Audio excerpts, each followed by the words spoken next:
Hello, adventurers. My name's Tyler. And I'm Richard. On today's episode, joined once again by a very special guest, we'll be discussing the ONE DND Playtest for the Paladin Class. Welcome to True Strike.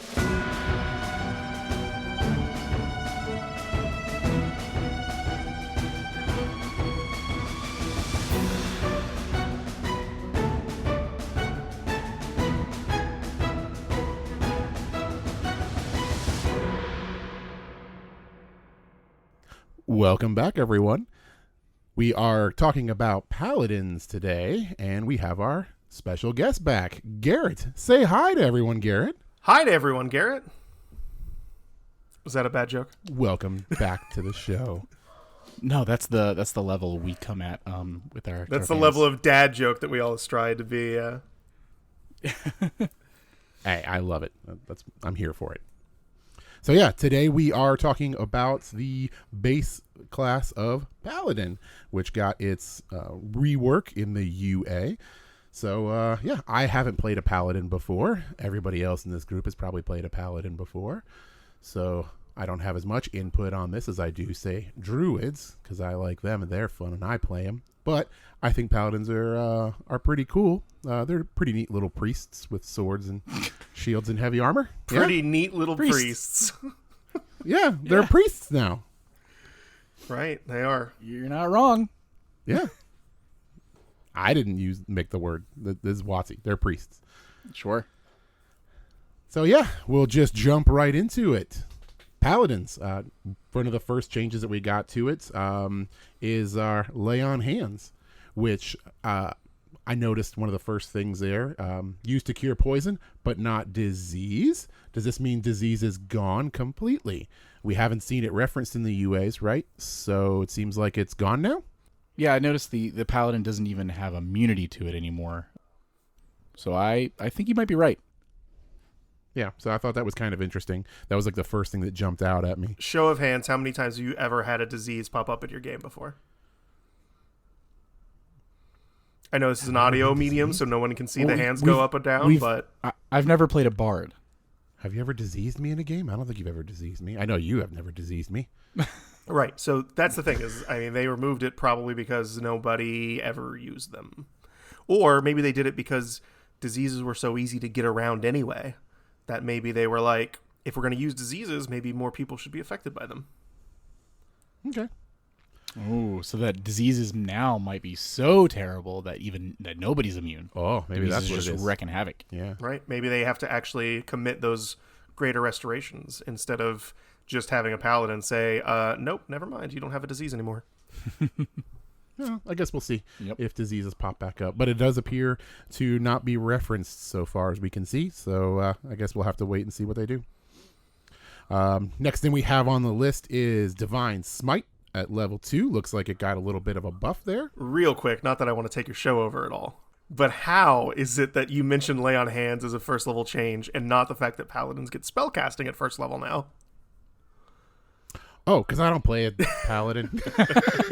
Yeah, not a problem. Spellcasting used to come in at level 2 for Paladins. They never used to get any cantrips. Now, just like the Druid we saw, or not the Druid, I'm sorry, the Ranger playtest that we saw, they're first level prepared casters with cantrips. See, I had just assumed that they did get some stuff at level 1 already. No, so they did not.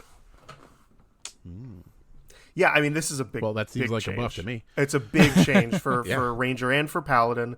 Having cantrips is cool. Having spells at first level is great. I don't know that we talked about this with you guys when I was on the Druid episode. Did you guys talk about this before? Maybe that prepared spellcasting has changed for ONE DND?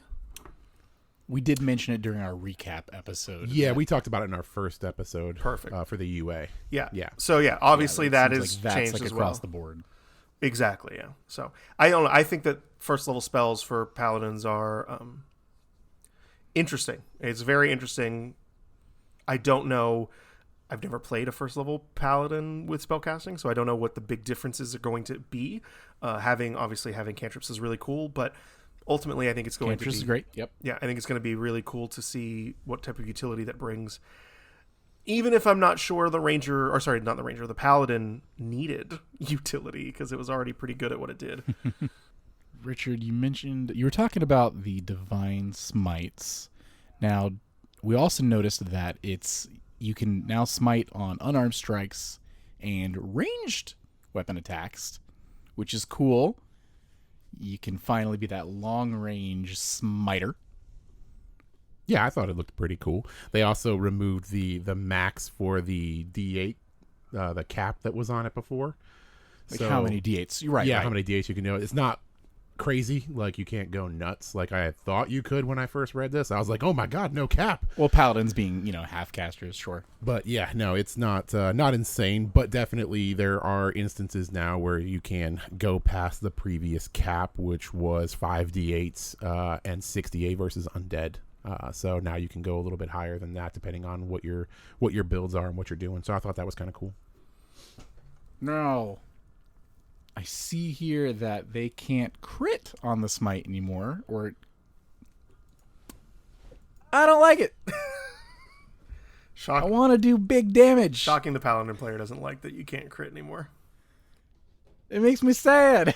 I want to know I rolled a natural 20 and then say, what spell slot do I have that's big? And I'm using that one right now. Right. There's a lot of changes to Divine Smite that's really, as cool as the unarmed strikes and the ranged weapons are, there's a lot of changes to Divine Smite where they really wanted to tune the power level down. For, I think, good reason, because one of the biggest complaints people had with paladins in your group is that what was the point of playing another martial class that dealt damage if your paladin was around? They could always just crit fish for big smites. They would deal damage that was, rivaling rogues with their sneak attack. They were really, really good at taking down big boss creatures very quickly because of the way that Divine Smite used to work. Now, critting doesn't up the damage of Divine Smite. Now they can't Divine Smite more than once a turn. They can't use it the same turn they cast a spell. Right. It's a lot of it is like they said, hey, listen, Divine Smite's too good. Let's rein it in. And when we do so, we've got to give them some kind of extra thing to make it to where it doesn't hurt as much that they're losing all these features. So let's let them, do punching smites or bow smites to try and make up for it. Yeah, and having played a game not long ago with everybody present in this scenario right here, where Tyler was playing a paladin and I was playing a rouge, it was super interesting during these higher level fights when I'm like, all right, I'm going to do some big damage this fight, and all I got to do is go first. And, I'm going to get this sneak attack. And if I crit, I'm going to roll all these extra dice. And then I take my turn. And I was pumping out some numbers that I felt really good about. And I was super excited. And I was like, yeah, rogue doing this damage. And then you're all like, all right, it's the paladin's turn. And then he proceeds to do like 4 times the amount of damage output that I have done. Well, that's the first attack. And then I go on again. The very first attack. And I'm like, why am I here again? Right. I don't feel like I belong in this party because I can't even get close to those numbers. And that's, me going first. And then if he rolls initiative higher than me and it's, a nice big chunky singular target, I don't even get a turn. Because he just burns that thing to the ground before it even comes around to me. So it was a little crazy to see. It's interesting that you brought up the fact that you were playing the rogue, because obviously the rogue had a very similar thing happen with his sneak attack, where the rogue now can't crit on sneak attacks either, if I remember the UA correctly. And on top of that, it's I think a once per turn or once per round claw. Oh, sorry, I remember what it was. It was on your turn only, so it can't do it on off turns anymore. So on off turns, yeah. Right. So they've made a concrete effort in both the rogue and the paladin, which had very similar complaints, to try and rein in Nova damage, to rein in that real big hit turn where you can maybe drop an opponent's health all the way down to nothing in the first round of combat. They really wanted to do that. I don't know if that was because they wanted to give other martial classes more of a spotlight, if that was because they wanted to level the playing field, or maybe it was just because people kept complaining that higher level creatures were dying too quickly. and because of all of these Nova abilities. They've talked about beefing up monsters, especially at higher levels, in these playtests that are going to be coming up. And part of that might be the reason why they've also kind of reined in some of this explosive damage output to try and balance the game out a little bit more and not make higher levels feel like you're just shooting fish in a barrel. Yeah, I mean, I was shocked the first time that I saw him wheel out one of those turns where it was literally just so much damage output, and then he's all like, and now I'm done. Yeah. And I was like, okay, well, that was something. Like a crit smite on the first swing and then another smite on the second swing, and suddenly your enemy's gone. Yeah. I mean, I knew it was going to be some good damage, and it's good rolls, but I mean, like, it was consistent through our campaign. Right. We would had some pretty stellar combats where the Paladin just broke through everything, right, and just kind of became the star of the show as far as damage output came, and wasn't even able to touch those kind of numbers. I mean, granted, consistency is a thing, right? So you're going looking at it compared to like something like a rogue where you're consistently doing well and you're consistently being able to output decent amounts of damage versus the one heavy turn. But sometimes that's all it takes. I think some people would argue that rogues actually have more consistency problems because they have a lot more qualifiers built into sneak attack. They have to have an ally adjacent, they have to have advantage or whatever, something to activate it. And then on top of that, most rogues are only doing one attack. So if you don't crit on that one attack, or if you miss on that one attack, now you're getting nothing. With Paladins, Divine Smite has only the needing to use a spell slot, which you're going to have as a Paladin. You don't have to set it up in any way. You get extra attack at later levels, so it's much easier for a Paladin to do this type of Nova damage than it was for a Rogue even. Yeah. So yeah, that was an interesting play for them. So it does seem like it's a step in the right direction, at least to me. Not that it kind of feels bad saying I think Paladins were too overpowered, and I think they need to be reined in. But it did kind of feel that way. So I can see where this is coming from, and I kind of like the changes. But again, we've talked about it already. As a bonus now, you do get to smite with your bow attacks, which is really cool. A lot of people that I know really cool. love the idea of playing a dex-based Paladin, but never really did it because you couldn't do it effectively. You're giving up Divine Smite. Now you don't have to give it up anymore. Now you just get to do it. Except for one feature that we maybe WotC overlooked a little bit, which I'll talk about once we get there. But for now, let's foreshadow. Yeah, foreshadow that a little bit. I like the flavor look of using Divine Smite on a ranged attack. I think it'd look really cool. I mean, I imagine immediately as like a arrow shooting through the sky with a golden arc to it. Yeah. You guys mentioned not being able to smite the same turn as casting a spell. I find is interesting. I don't think I hate it. I just think it's an interesting choice. Well, the reason they did that is because of the changes to the smite spells later in the document. Later down. Right. Which now are, they're still bonus actions, but now they can, instead of being cast before you take that swing, now they're cast immediately after hitting a creature with your attack. Mm-hmm. And so you could just very easily use a bonus action and 2 spell slots to do Divine Smite and Banishing Smite or what other smites you might want to do all at once. And that was just, I think that was a future-proofing thing to be like, you can't do all of the smites all at once because it's still very, very powerful. I guess, it comes into like wording and stuff because, I think of using multiple spell slots and I'm like, oh, you can do multiple spells in a turn. But, if it's a spite, not a spell to, But I'm like, all right, what if I want to healing word somebody? I can't smite this turn. Correct, yeah. That is, I don't know if that's an unintended consequence, but it is a consequence of it for sure. Richard, I know you're big in all of these channeling abilities. Divine Sense is now part of your channel divinity. That comes online at level 3. Yes. So instead of having your charges for your Divine Sense, now it uses your channel ability. Mm-hmm. Mm-hmm. Yeah, channel divinity was not a Paladin feature previously. They did not have a channel ability. Obviously, much like we saw with the rogues the experts rather, and their expertise feature being shared, this channel feature between all 3 is being shared, and I really kind of like that.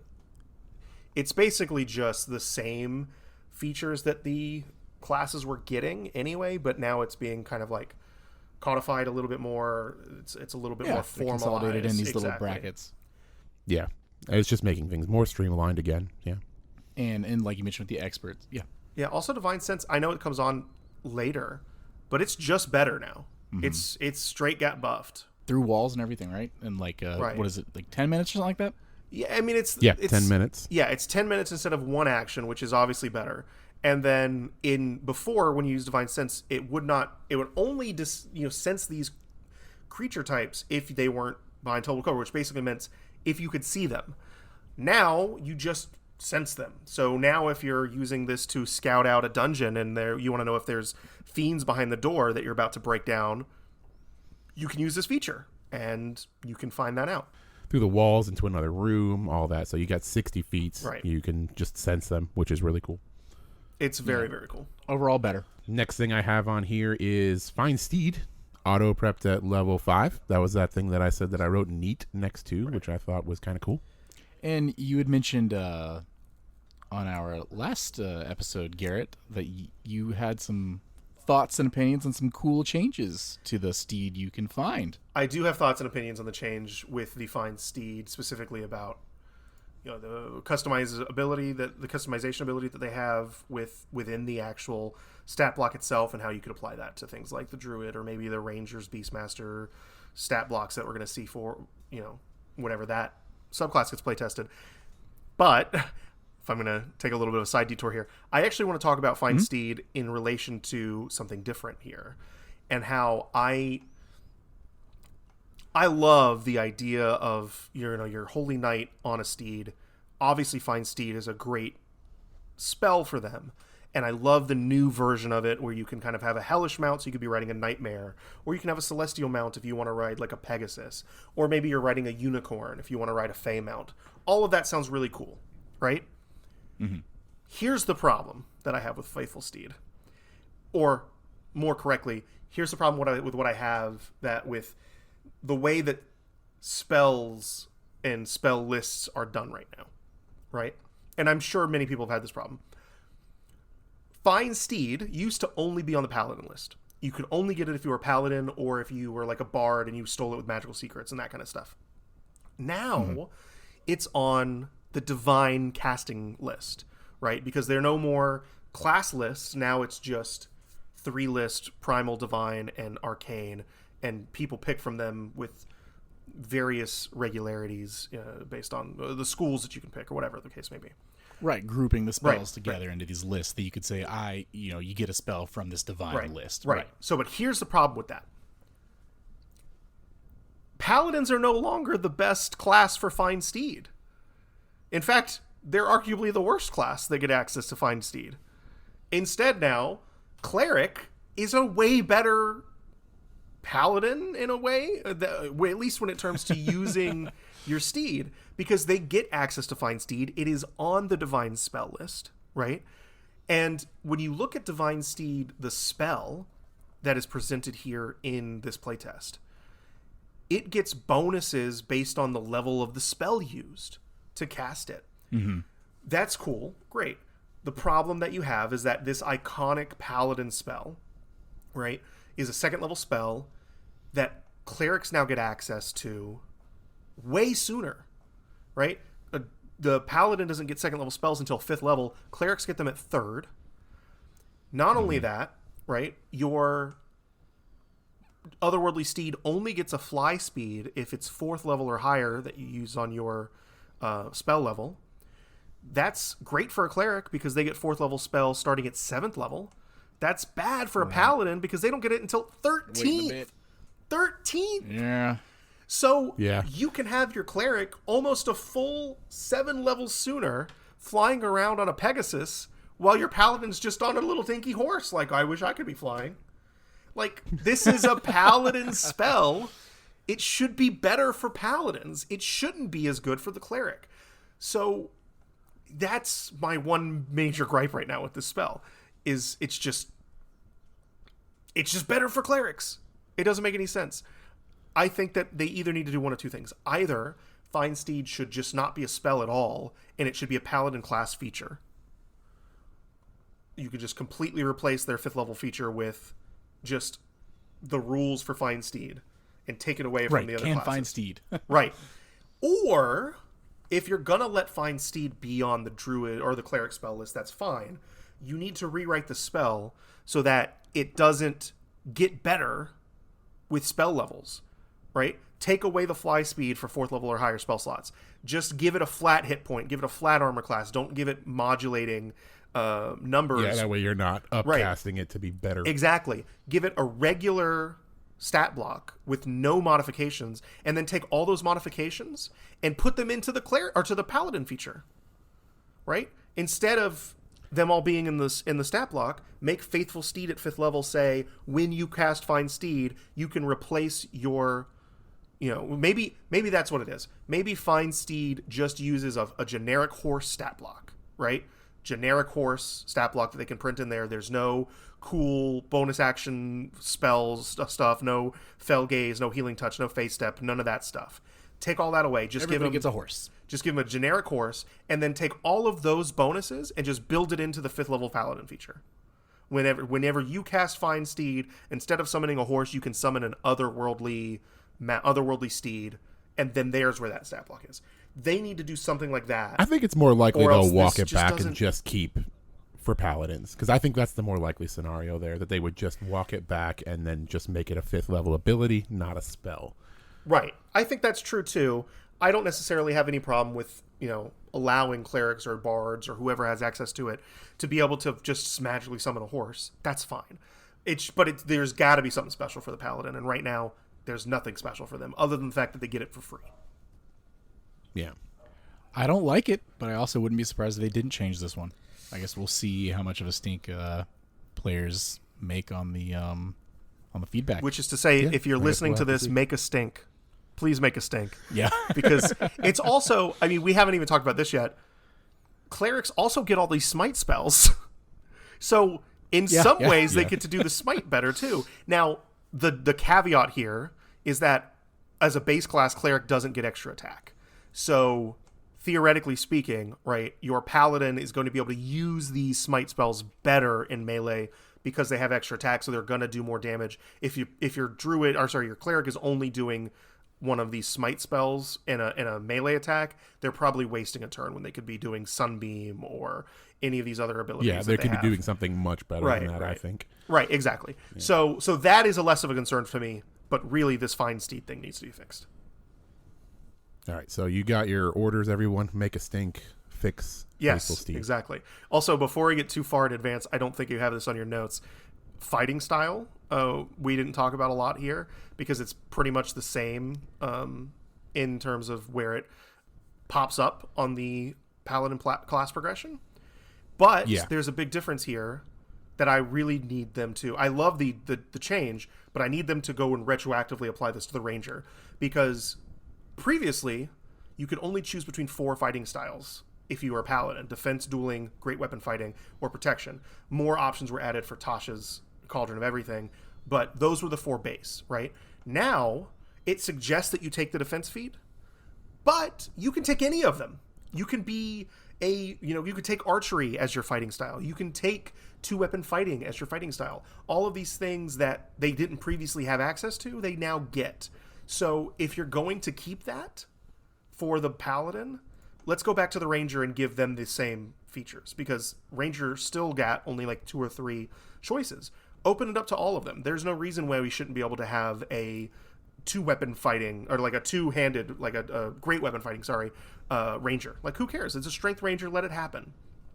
I would like to see that retroactively changed. Wonderful point. And no reason not to do it. And while we're on this, if the Paladin gets it, the Ranger should get it too. Spellcasting in the Ranger, they get to pick from the primal spell list, but they don't get to pick evocation spells. I was expecting the Paladin to have some type of spell restriction. It doesn't. It can pick any spell off of the off of the divine spell list. So either they need to put a restriction on this, right, to say, hey, you're not a full caster, so maybe you can't pick, I don't know, transmutation spells or something like that. Whatever doesn't feel very Paladin-y. Or they need to go back to the Ranger and say, you can pick evocation spells. We were just kidding. So one of those two things. That's my. I love Rangers. If you couldn't Share tell, more. that's my Rangers are getting a little bit of a shaft here again. Let's fix that rant for the day. We can move on and go back to the Paladin. Sorry.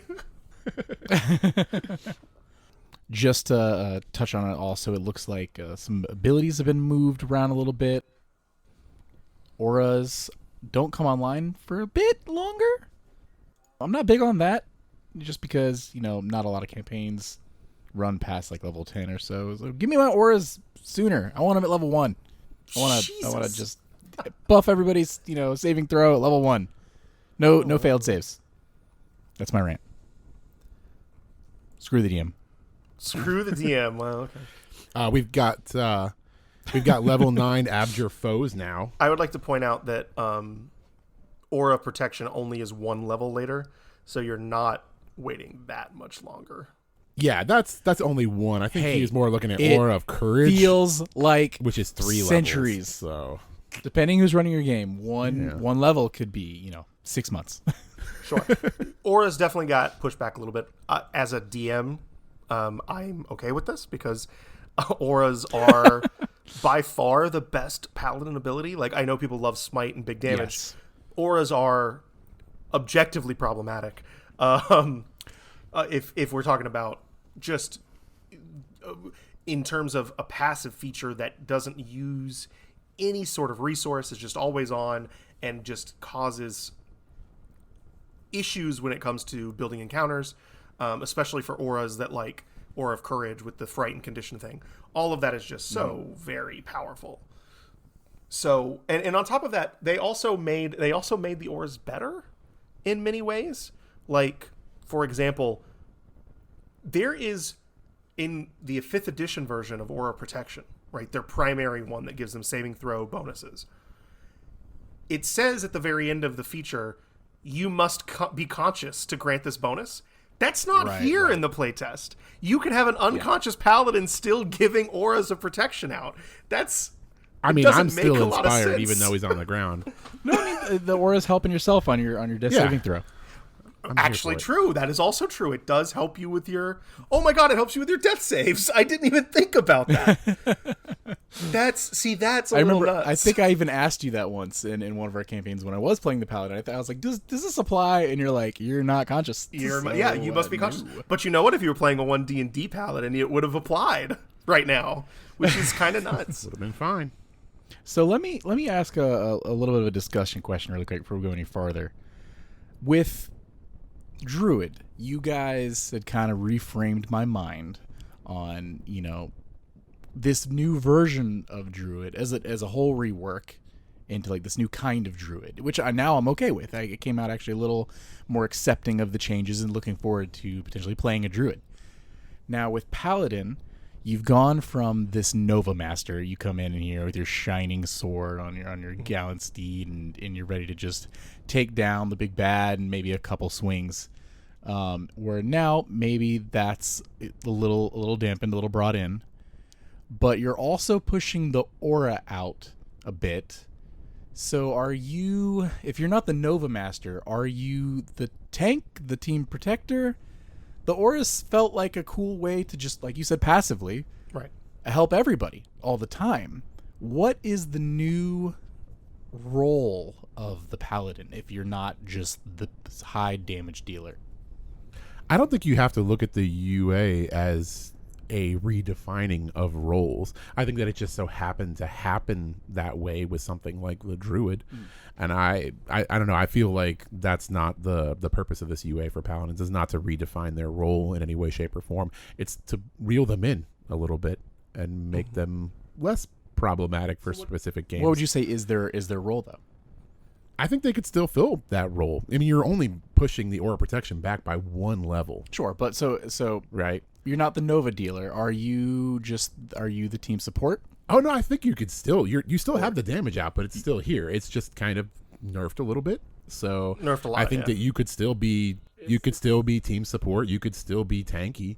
You're just not going to be doing all that and burning down the boss in 1 round. Here's what I think. I think that previously in the 5th edition, rules, if you built a paladin to be that Nova damage dealer, to be focusing down, to you pick the subclass that gives you the most damage, you just did all of that stuff, you could fill that and you could be the best in the game at it, at least in terms of melee characters. If you tried to build them to be more of a support, you could do that also, picking something like the Oath of Devotion and getting more of that type of protection style. That was still possible. And it's still possible here, but I think that in the 5th edition, your paladin, if you were playing the defender, the support paladin, you were kind of doing it, and I don't want to say you're doing it wrong, but you were doing it suboptimally, because obviously they were better at being strikers. In this UA, I think what they did was they made the striking a little less, and they made the protection a little bit more in some ways. And so they have kind of like tried to balance those two, rather than it being, these are the 2 roles that you can fill, but one's clearly better. Now it's, these are the 2 roles you can fill, but they kind of at least come closer to being more unified in the way that they're presenting themselves. You're saying they kind of balance the More scales a little bit. forms. And yes, Aura did get pushed back a little bit. The other auras, like Aura of Courage, got pushed back a little bit as well. But then you look at things like the Oath of Devotion getting their Smite of Protection, which now lets them heal people when they use Divine Smites. Heal, I say, quote unquote, but it's temporary hit points. But still. Oh, still, yeah. Now you're being able to do, again, less Nova damage because you can't smite the same turn and all this other stuff, but you can now also throw some healing in there as well. So it's like they are doing a little less damage, but now they're giving tip hit points. They're doing a little less damage, but now they can, have a greater effect from their aura. They're doing a little less damage, but now their Divine Sense can sense things through walls. Like, they got one big nerf with that damage output, and then they got a bunch of little buffs in other areas that have allowed them to be a little bit more versatile in the way that they're approaching things. Yeah. Does that answer your question? Does that answer your question, Tyler? It's an open discussion. I'm glad you guys were here to have your inputs, and I appreciate you. Well, thank you. I think a really good, just in general, a good way to kind of look at what the goals of these tests are is to look at the class groups part of the UA at the very top. They put it at all of the different classes they've released so far, where it talks about the groupings and what they do, right? For the priest group with cleric, druid, and paladin, it says they're stewards of divine and primal magic, which we've obviously seen that with their spellcasting, but it says focusing on healing, utility, and defense. I think that applies pretty well to all 3 of the classes in different ways. Obviously, I think Paladin has a little bit more offense tilt to it still because of the extra attack, because of the fighting styles. But if you want to look at them as saying all of these buffs are buffing the healing and the utility at the expense of some of that output on offense, I think that's really what the goal is here. Yeah. Okay. Yeah, that makes sense. All right. Well, back to the UA. All right, looking like level 9, you get an Abjure Foes ability. Oh boy, I've been waiting to talk about this one. Ooh, I can't wait. A little synopsis then. If your opponent were to fail their saving throw, they are both dazed and frightened. But even if they succeed, they are still dazed. Garrett, what you got for me? This power is so strong. This is an incredibly strong ability that I do not understand where it came from. That when the first time I read it, I was like, I can't believe this. I don't know if it's overpowered necessarily, at least not having not played it. It's still an action, right? If you're using an action in combat as a paladin at level 9, you're not divine smiting, you're not doing 2 attacks.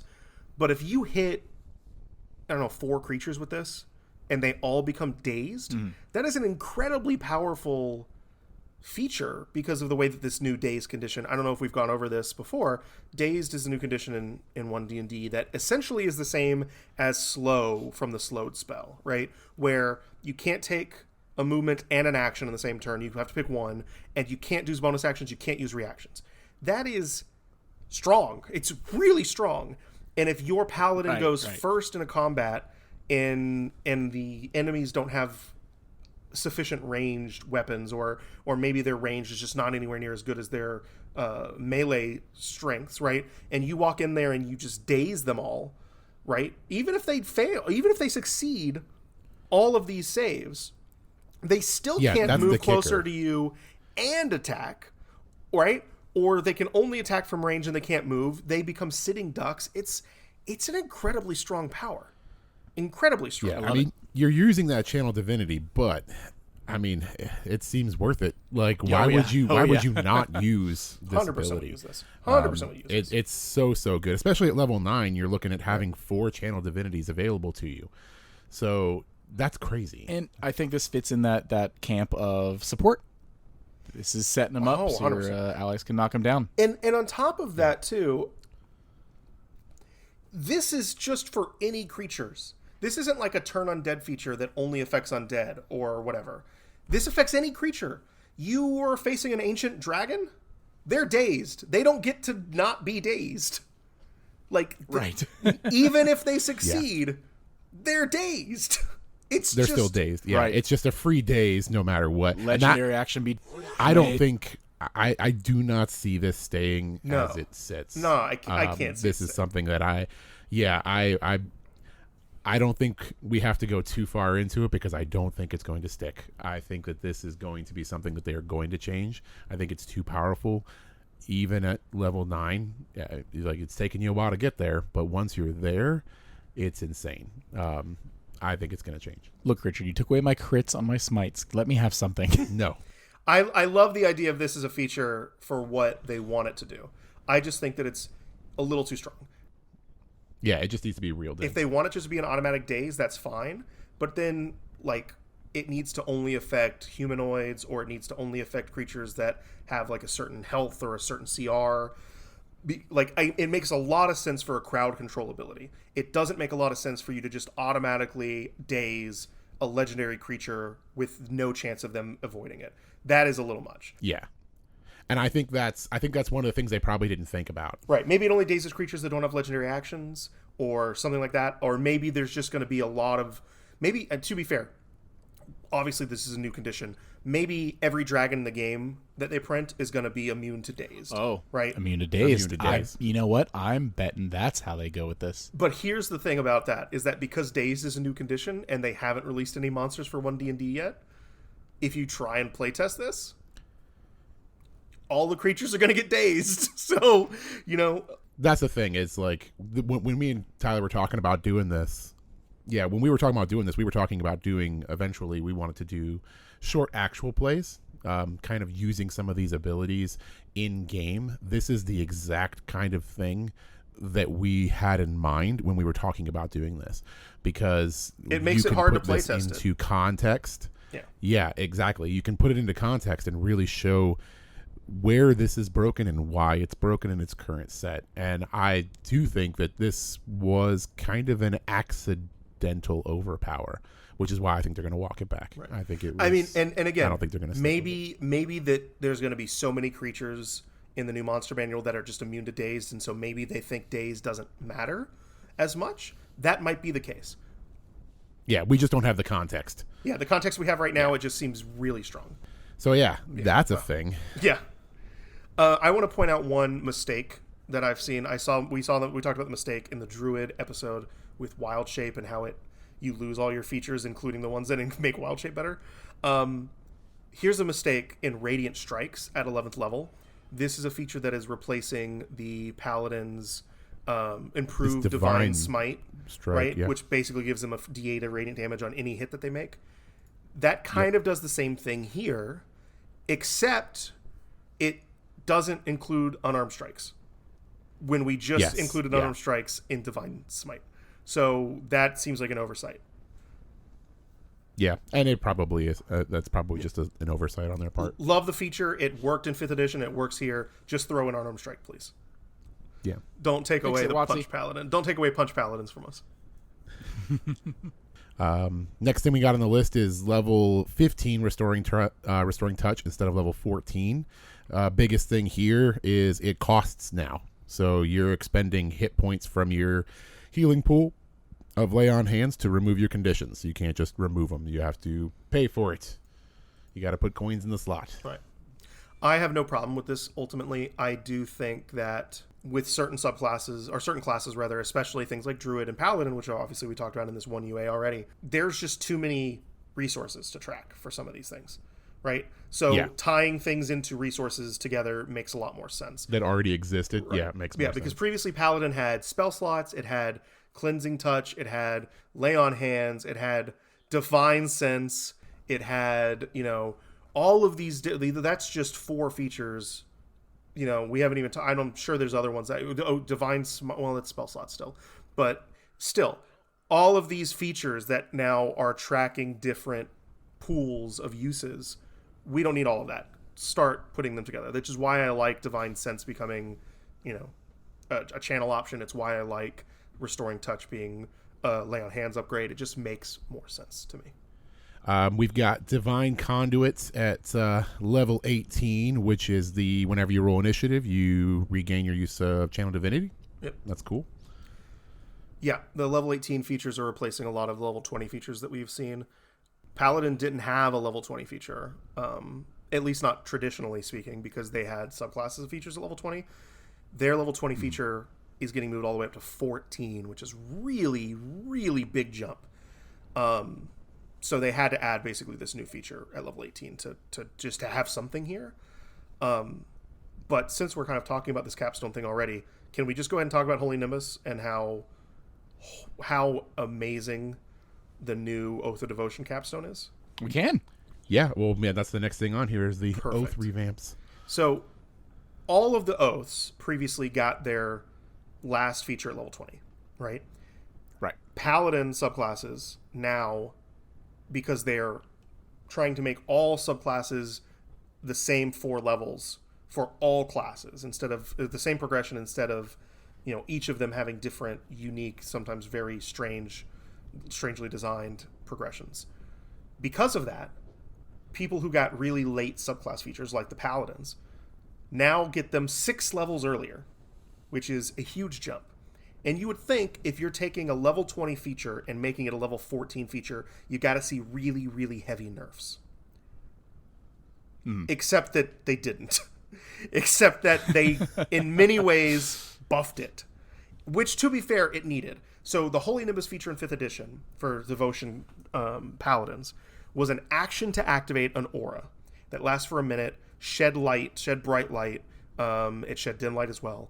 It dealt damage in that radius. It gave you advantage on saving throws against spells cast by fiends or undead. And that was it. That was the whole thing, right? And you could only use it once per long rest. Now, you get it at 14th level, 6 levels earlier. Instead of an action, it is a bonus action, which is way better. It's a bonus action now, which is super cool. Way better. It still lasts for a minute. It still does the radiant damage. It doesn't do 10 radiant damage. Instead, what it does is proficiency bonus plus charisma modifier. I don't know if you know this. That's more than 10 at the highest levels. That proficiency bonus, so you get this at 14th level. At 14th level, your proficiency bonus is 5. At 14th level, your charisma is probably also 5, which means it's 10 damage. And then at 17th level, it becomes plus 6 for proficiency, so it's now 11. And because of the thing, we haven't talked about this yet either, for the Druid or the Paladin, but because of the new Epic Boon feature, you could even have a 6 in your Wisdom now as well, which means by level 20, instead of doing 10 damage, radiant damage, you're doing 12 damage, so that's a buff. Yeah, you're doing 12. They did lose the advantage on saving throws against spells from fiends and undeads. That is a bit of a nerf, for sure. Liches and devils and demons are going to maybe cast. Really not that big of a deal, though. Yeah. It's probably overall not a huge deal, because advantage on saving throws, well and good. You already have your auras giving you a lot of buffs. You don't necessarily need that advantage. And then on top of all of that, this is probably even less impactful, but I just find it very funny. The Holy Nimbus feature used to only shed bright light. Now it sheds sunlight. Yeah, actual sunlight. It sheds sunlight. Anti-vampire. Few vampires, like, anything with sunlight sensitivity. It's just like, it's just a straight buff in almost every aspect. And I love that because they needed it, because it wasn't a great feature at level 20. Oh, and also, instead of only using it on long rest, you can now use it on a long rest, or you can spend a spell slot to use it at 4th level or higher. So you can use it multiple times in an adventuring day if you really want to. It's just, they changed how the oath transformations worked after the Player's Handbook oaths, because the Player's Handbook oaths were all actions, and no one's going to use these. So a lot of these changes we've already seen, but we saw them for 20th level features, and now it's a 14th level feature, and it feels so strong. And I don't know if I want to nerf it, because I just kind of love it. But at the same time, it's so fun. It's so strong. I mean, like you said, they already brought it down a bit. You don't get the advantage anymore. I guess. Yeah, we'll just have to see how it playtests. Right. Yeah, right, the playtest. Yeah. I mean, they could even just make it to where you can't cast it again with a spell, and, Right. There's some minor tweaks. Yeah, the Aura of Devotion's the same, but it comes on a different level. Just while we're here on Devotion Paladins, we've already talked about Smite of Protection, giving healing to give you a little bit more. Smite of Protection heals now, which is really cool. That's really neat. The other two things I want to talk about with the Oath before we move on, now they had that prepared list of Oath spells, which has changed a little bit, but they now get to use one of these spells for free per long rest. That's really cool. That's a really cool boost to the Paladin's spellcasting. Again, would love to see this be extended to the Ranger, maybe why don't the Ranger subclasses have these extra spells that they get to cast for free once a time? That would be cool. Just saying. WotC, Rangers are already too good. Right. Yeah. And then Sacred Weapon got a huge buff. So previously Sacred Weapon was it's a channel divinity option, right? That was an action to use. Now it's a bonus action, which means it's usable, because it wasn't usable before. If we're being honest. Otherwise, it's the same. I mean, everything about it is the same. So It's just better. It's really funny with Paladins with the action and bonus action economy. Like, even the 5e version, like it's so important and precious with what you can do on your turn.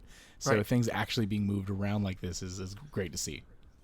Yeah, I mean, they took everything that was just not worth using because it was an action and you'd rather use your action to smite things, and they moved them into bonus actions. So yeah, now, cool, Holy Nimbus and Sacred Weapon are both bonus actions, so they're competing for that ability.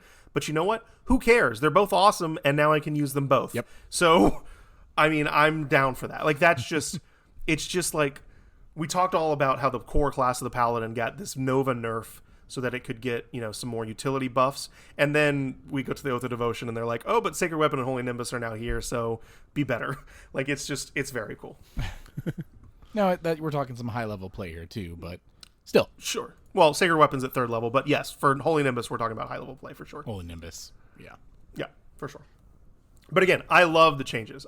This is not me bitching at all. This is me just saying, I can't believe they left this intact. I thought they for sure would have changed how these features worked a little bit, and instead they left it mostly intact and buffed it every way. And so that's cool. I hope that most of it stays, but we'll see. All right, so we also have some additional changes to the epic boons at level 20 for Paladins that I believe Garrett has some words on. Yeah, we didn't really get to talk about it for Druid either, but they're changing 20th level features for, I'm assuming, all the classes. Previously, right, at level 20, you would just get an epic boon. And epic boons were a grab bag of feats that some of them were really good, some of them were honestly not that great. They have changed them drastically from what we're seeing in this document. First things first, when you get an epic boon at level 20, now you also get to increase an ability score by 2, which you did not get previously. But what's more important than that is that you're increasing that ability score by 2, and it can go above 20. So Woo! You can have a level 20, you can have happening. a 22, and the other thing about it here is that the epic boon feats that you get, right, were changed, and those feats now also allow you to increase an ability score. They just inherently come with an increase of an ability score by 1. And they also get to go above 20 to a maximum of 30. So in 5th edition, right? Whenever you were getting epic boons, you would get an epic boon after so many experience points past 20th level. And it would always be the same a number, and you just get a new epic boon every time, so that you could play at level 20 and above and feel like you're still getting rewards. If you're using that, yeah, still getting progression, right? If you're using that rule, and you're using epic boons, and you're picking all of the priest group epic boons, right? You could theoretically, if there's enough boons to take, I don't know what the number is currently, but if there's enough boons to take for your group, you could theoretically have an ability score of 30 just by continuing to play past level 20 now, which is really cool. Like, I mean, there was an actual benefit now to, I mean, there was a benefit before, but there's a real benefit to playing epic campaigns that maybe you didn't have before. And then on top of that, the feats, a lot of the feats got buffs. Previously, the epic boon of spell recall, which I think we last saw in, I want to say it was the cleric class UA. It used to just give you one free casting of a spell from 5th level or lower, and that was it. It was once per day, one free 5th level spell or lower. That's okay, I guess. But now the epic boon of spell recall says that whenever you cast a spell of 1, 2, 3, or 4, right, 4th level, you roll a d4, and if you roll the same as that spell slot, you don't expend the spell slot. Like, yeah, you don't expend it at all. That's which just is really cool. That's just really cool. On average, you're probably going to hit that once, maybe twice a day, but that's still better than just one free spell, right? And people love rolling dice, and if you hit it 3 times in a row, you're going to feel pretty fucking epic casting 3 free spells in a row. So I don't know. I really like that. True Strike was the True Sight epic boon was already really good, and then the epic boon of Fate is also changed. It used to just be whenever a creature made a d20 test near 60 feet of you, you roll a d12 rather, and apply it as a bonus or a benefit once per initiative roll or once per short or long rest. It now is 2d4 instead of a d10, so the average is a little bit higher. And now you get 8 uses of it, and you get to, as long as you don't use the benefit more than once per turn, you get 8 uses of it, and you regain 2d4 uses of it on a long rest. So I think overall that's a really cool change as well, because it just gives you more uses per combat essentially.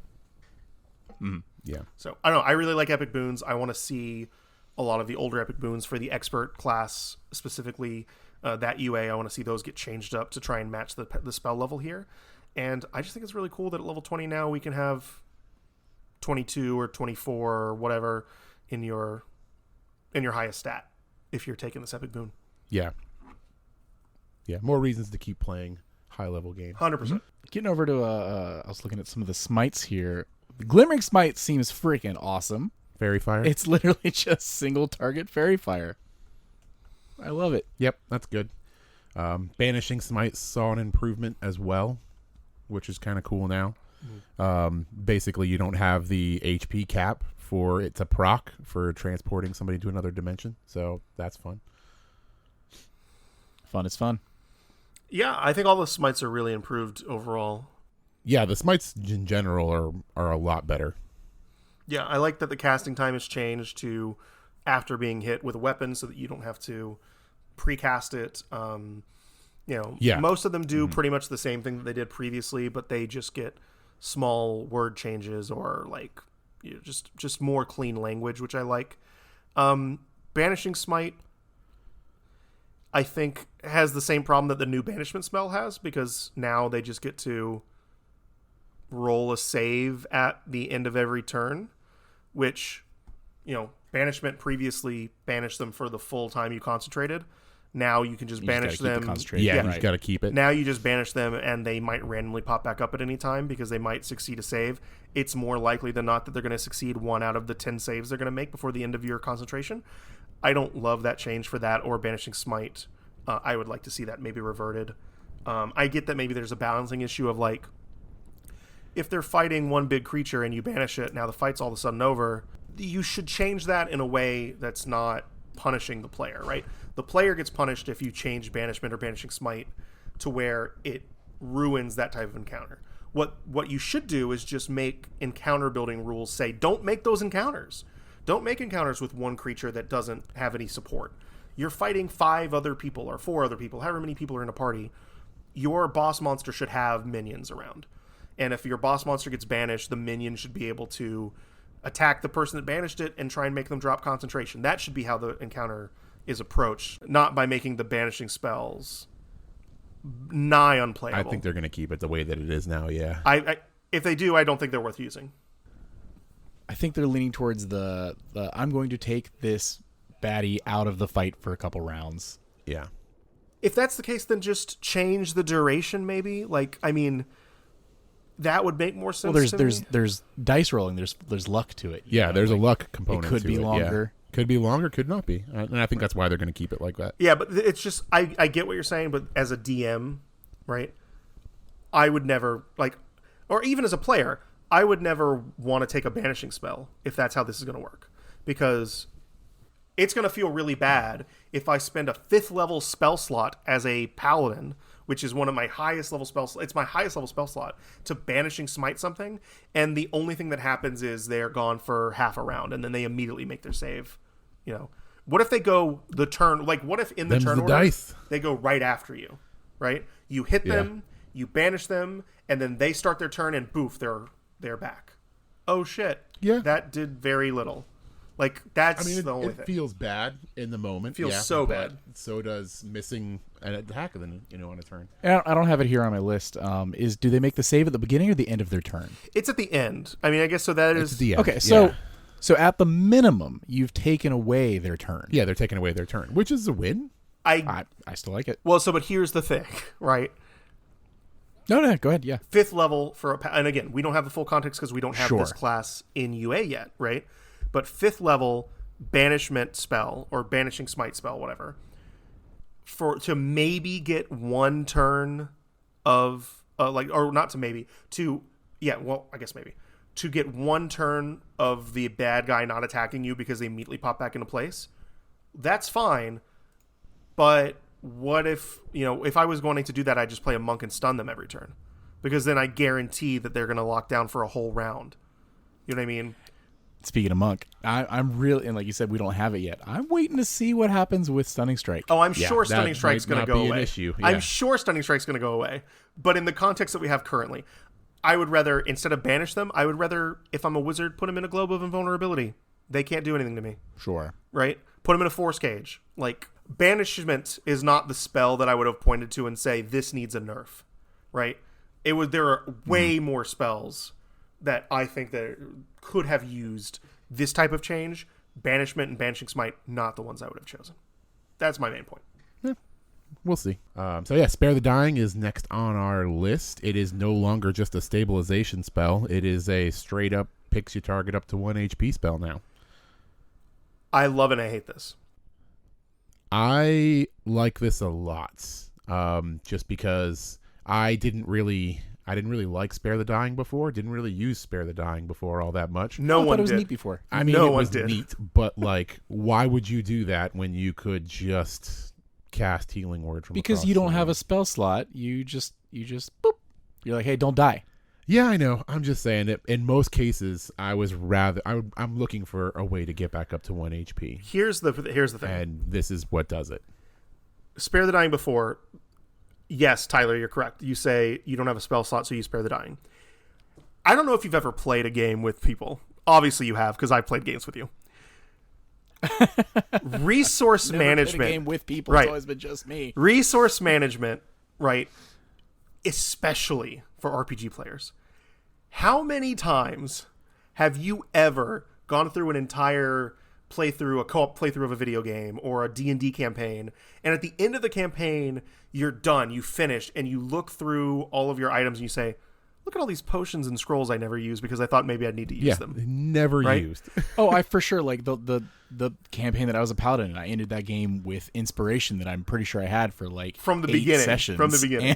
And so many items and stuff that I'm saving this for the end. This applies to spells too. Your cleric is almost never going to use all their spell slots. The only way they're going to do it is if it's desperation.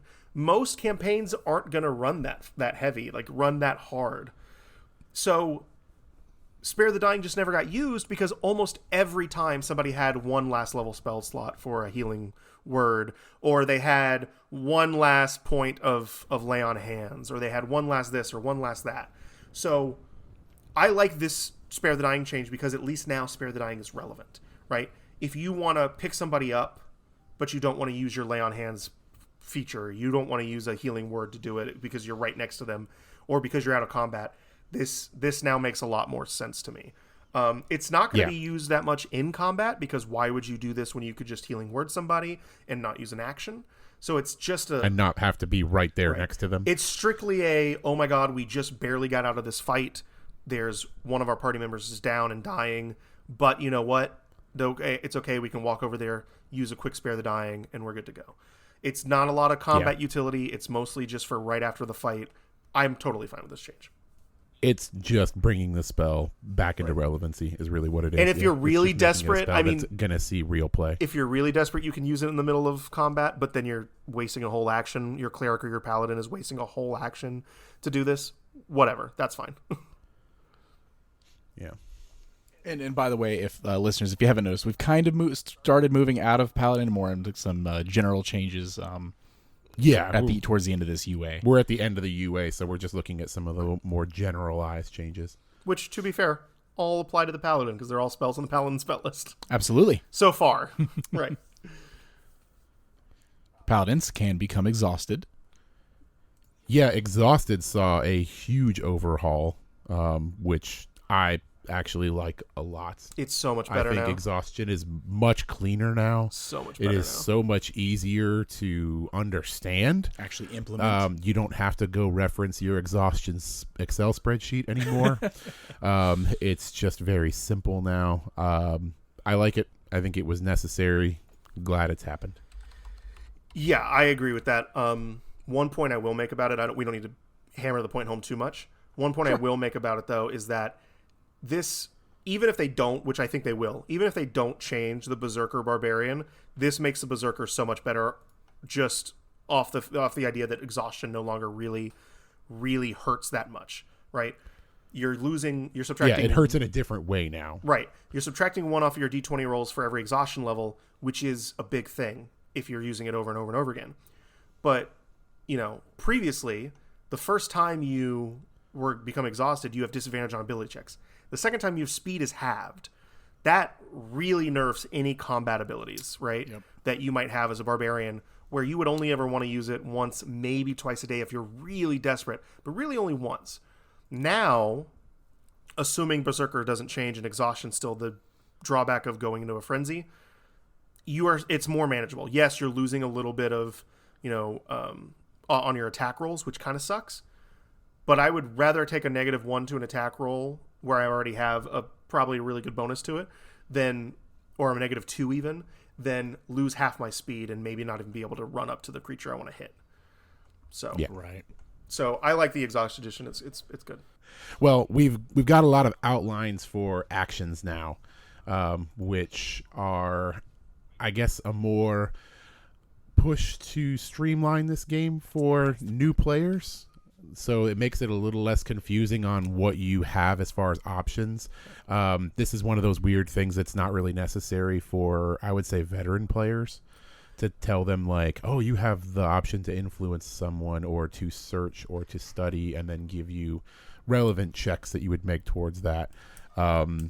It just seems like it's more like kind of trying to outline things to make it a little bit easier for newer players, perhaps. Yeah. Me and the family play D&D quite often, and definitely, especially at first, there were instances where we're like, all right, what do you want to do? And they're like, I don't know. Yeah. What do I roll? What do I roll to do what? And I'm like, yeah, what can I do? Yeah. Yeah, you do anything, sorta. Yeah. Like, okay, can I just Yeah, these actions are, in a way, gamifying some interactions that maybe previously weren't gamified, quote unquote, to try and and help players. But it also, I think what this is really doing is, and we saw this a lot with Tasha's and the way that certain changes were made to the class features. This is a step for Wizards of the Coast, I think, towards making the game DM proof, if that makes any sense at all. So previously with 5th edition, a lot of features we're really just kind of DM-fy it, right? It's like, maybe this will work, maybe it won't. The DM will decide. The DM will rule it. The DM will rule it. The DM will rule it. There's not a hardcore rule for this interaction. The DM will take care of it. That's perfectly fine if you have an experienced DM or if you're playing a group of people that you trust. The problem is, if you play with an inexperienced DM, it becomes hard for them to make these types of rulings on the fly. Or if you're playing something let's like, say, the Adventures League, where, you know, that's your public play outlet. You don't get to choose your DM every time for most people, right? You're going to conventions, playing with new DMs. Maybe you're going to get a really great DM who is going to really want to let the players shine. Maybe you're going to get a DM who wants to play by the rules, and, you know, whenever there's a bit of a bumpy interaction that the DM is supposed to kind of rule on, they're not going to rule on it the way that you maybe want them to. Or maybe that's even a good ruling in general. Bad DMs ruin a lot of features that 5th edition had. We saw this, I think the most egregious example was in the Ranger, with the Favored Enemy and Natural Explorer. 5th edition Favored Enemy, 5th edition Natural Explorer were incredibly dependent on your DM, because you're only picking one or two types of animals, or creature types, rather, that you're focusing on for your favorite enemy. You're only picking one or two types of terrains that you're focusing on for how good you are at navigating those terrains.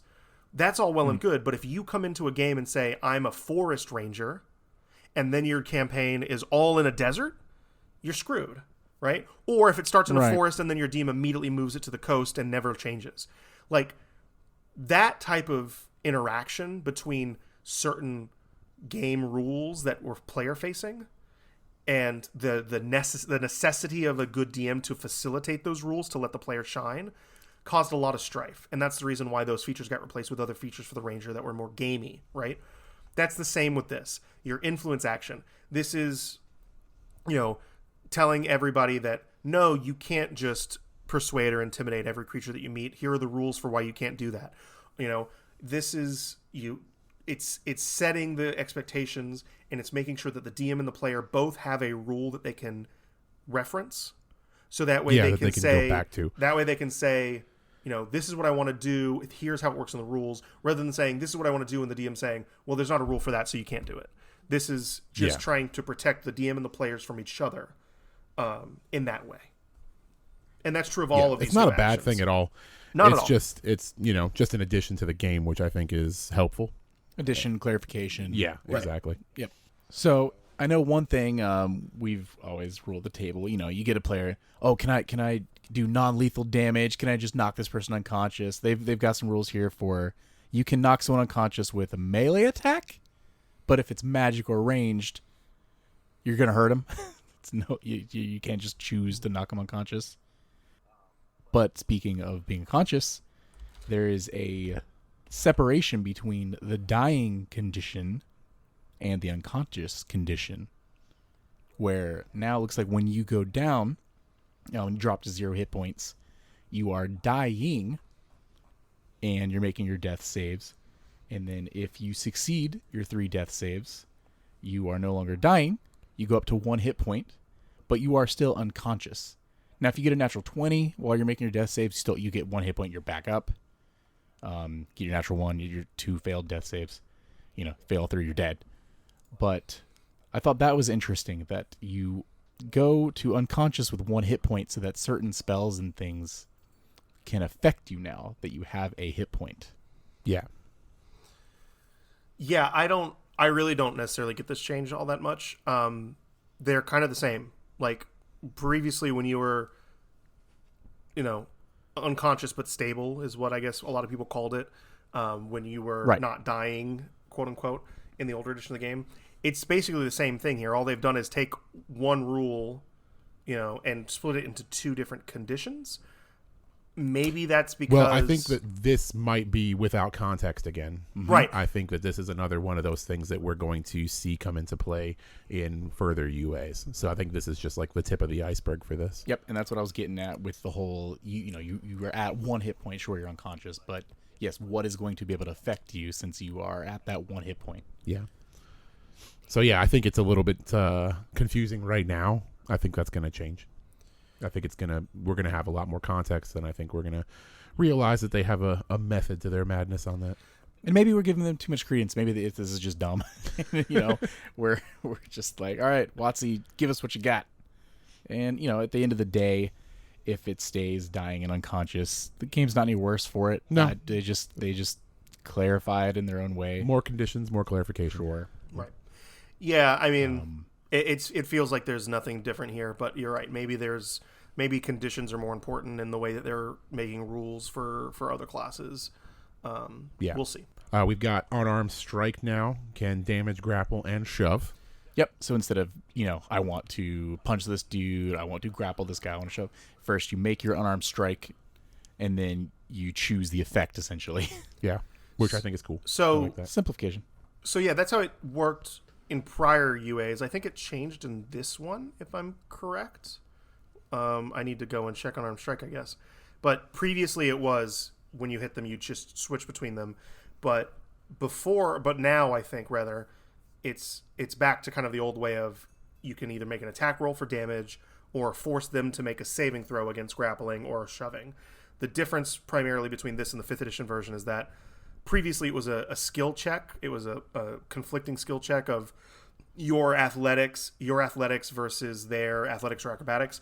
Now that's not the case. Now you just have a flat DC that they have to beat a saving throw against, which is a little different. It kind of de-emphasizes the skills a little bit because now you can be an effective grappler without taking athletics proficiencies. Maybe that's okay. Maybe it's not. I don't really know. But yeah, that's kind of how it works now, and it's an interesting change that I would like to see more playtest on first. Yeah. I've got here that heroic advantage is a dumb name for inspiration. I think it's fine. Do you? Yeah, I think it's fine. All right. I mean, I like I'm inspiration. I'm gonna give you heroic advantage for that one. I like inspiration, but I think heroic advantage is good, and I think it's more along the lines of, again, streamlining things and clarifying things as what gives you heroic advantage. Here's the 100%. This is the reason why it's called heroic advantage now instead of inspiration, is because everybody got this confused with bardic inspiration. That's what it was. I knew you were going to say that. Bardic inspiration was so confused. People confuse that with DM inspiration all the time, and so they're like, screw it, we're going to change the name to heroic advantage so that nobody has to ever have this conversation at a table again. Yeah, it sounds cooler now because you're a hero. Are you feeling inspired or are you feeling No, I feel heroic heroic. advantaged? Yeah, I feel heroic, not inspired. Okay. Now with this, it's changed already a couple times, but currently rolling a 1 on a D20 test no longer grants heroic advantage. I hope they put it back. I liked it when it was on a 1. I liked it on a 1. Yeah. I like it because it's that, I failed so hard that I'm going to get my heroic advantage that I can use. And I like the fact that now the way heroic advantage works, whereas it's something that you have to use, right? You can't just hold on to it for an entire game. I liked the fact that you got it on a 1. So I'm a little bit sad. If they're going with the idea that they want you to use it more often, I like the idea of getting on a 1.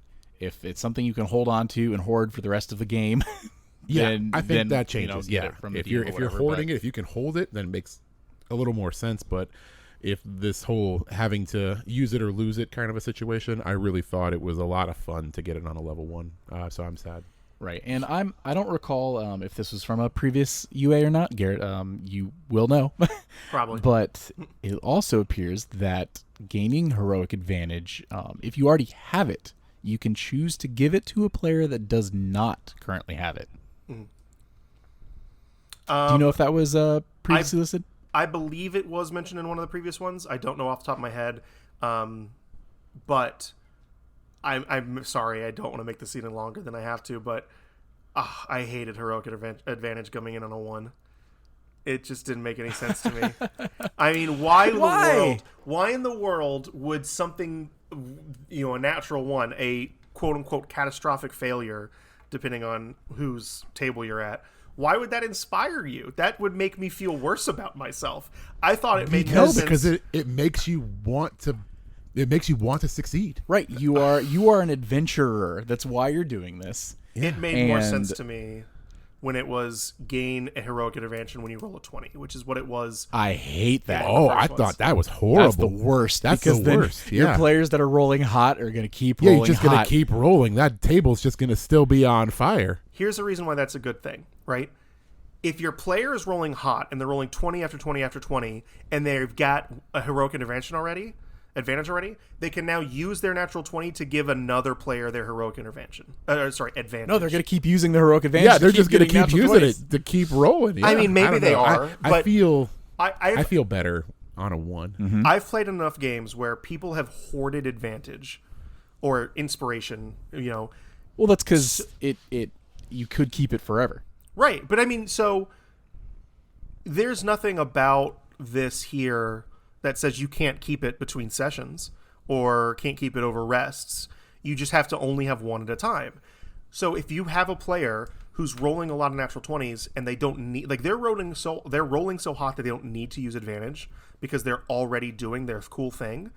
Now, every time they roll a natural 20 after already having advantage stored up and not using it, now they can just spend it to people. They can give it to people. So now their success is helping their fellow players.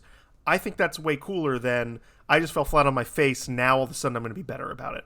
I don't know. I would rather it not be, given on either roll because I just don't think the rolls come up enough that it will matter. But well, yeah, that's where we are right now. right. So we're not getting that's it on fine. either roll. That's now. fine with me. That's fine with me. But if you're going to do one or the I other, want to I'd go rather back it be to the 20. ones. If you're going to, I'd be the 20. So did they reverse the? I must have missed it. Did they reverse that? It goes away on long rest now. So in the current heroic advantage rule, when you have a heroic advantage, you can expend it to give yourself advantage on a d20 test. You decide to do so immediately after rolling a d20. The DM can award heroic advantage to a character who's done something that is particularly heroic or in character. Some game features, such as the human, also award heroic advantage. You can never have more than one instance of heroic advantage. If something gives it to you and you already have it, you give it to another player character in your group who lacks it. Nothing here says they lose it. Yeah, on a rest. that's it.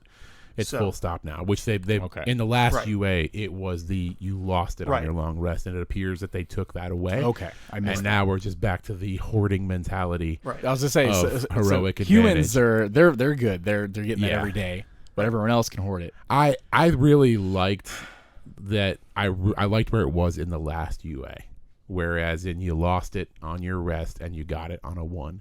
I thought that was fun. And I think that it was going to see more play in that aspect. Like, I think heroic advantage would see more play in that respect.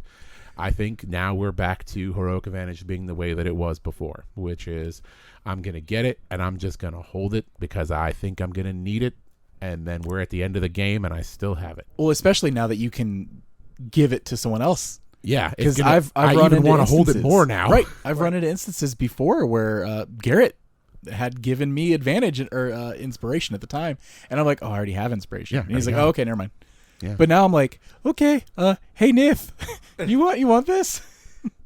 Yeah, I don't know. I don't like it.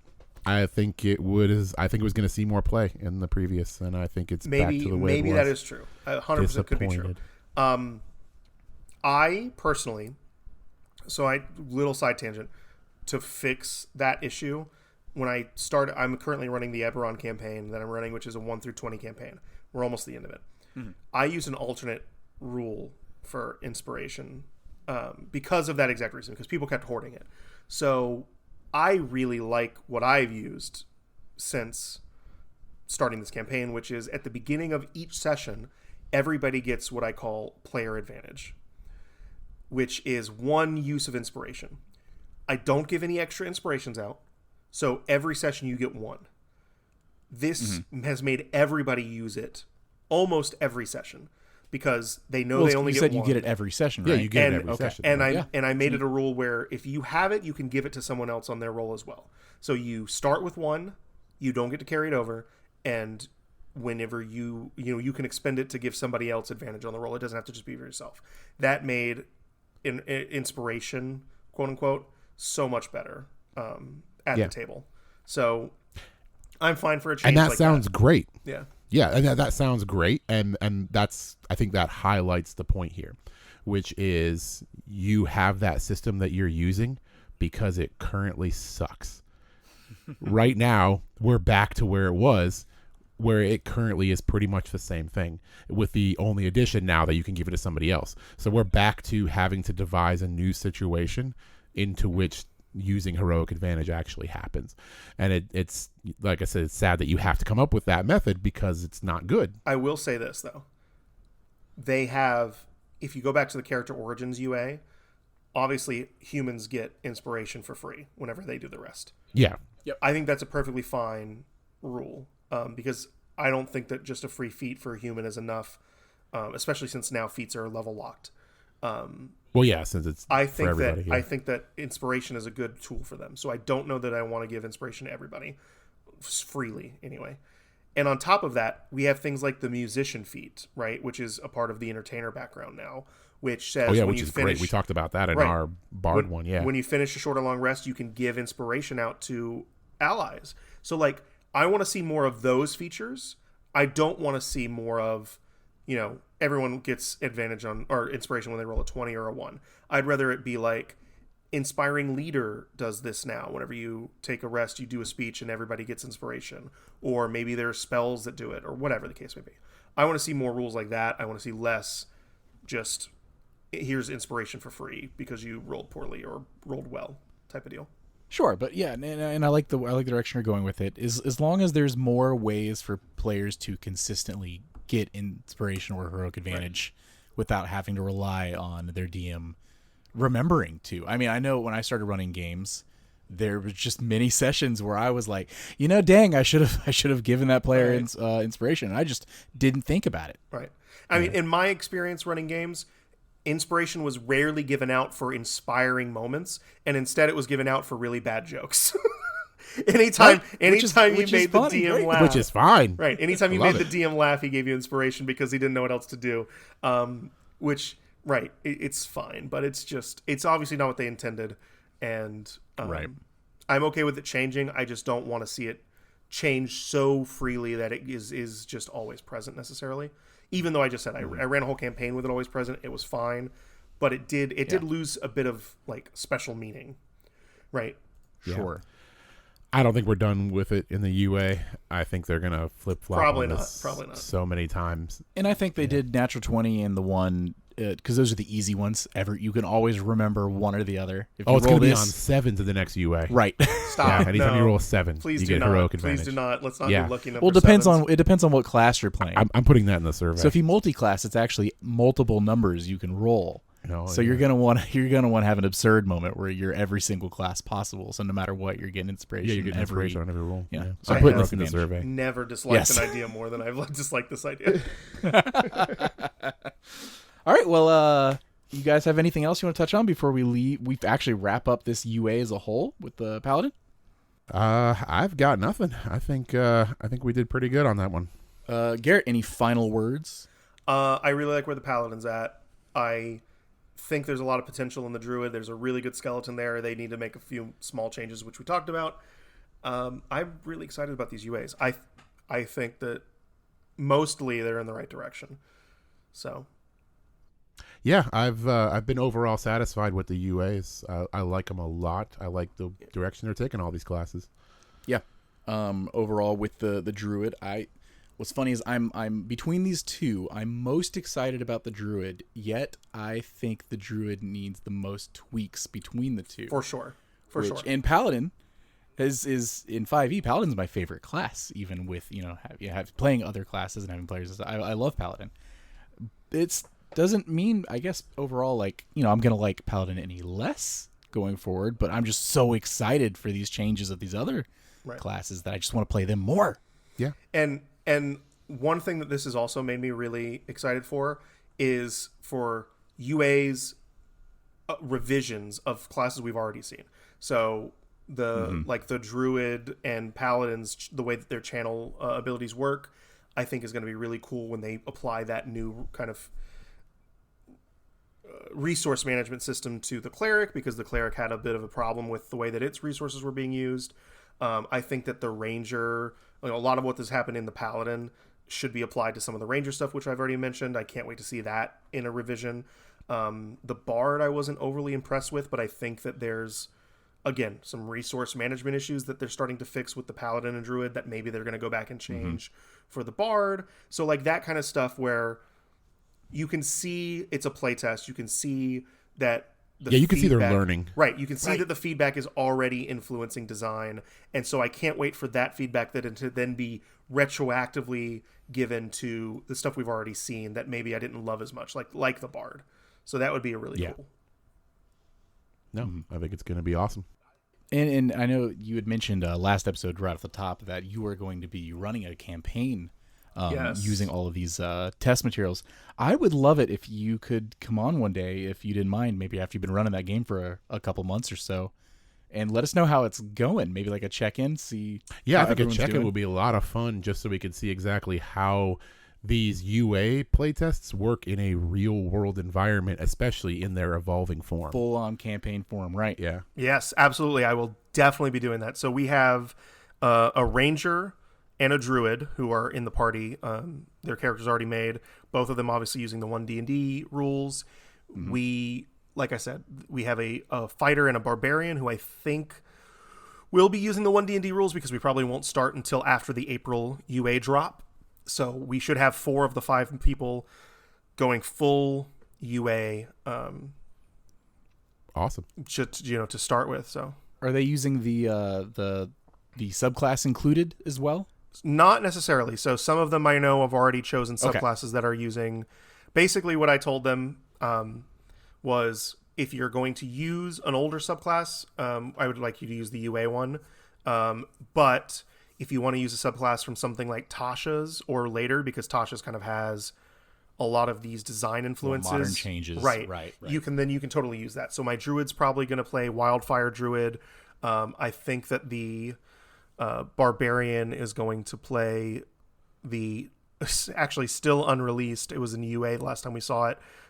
Giant Path of the Giant for their barbarian. Right. The fighter is going to play a battle master, so we'll see if the battle master is included in the UA that drops or if maybe it'll come in later.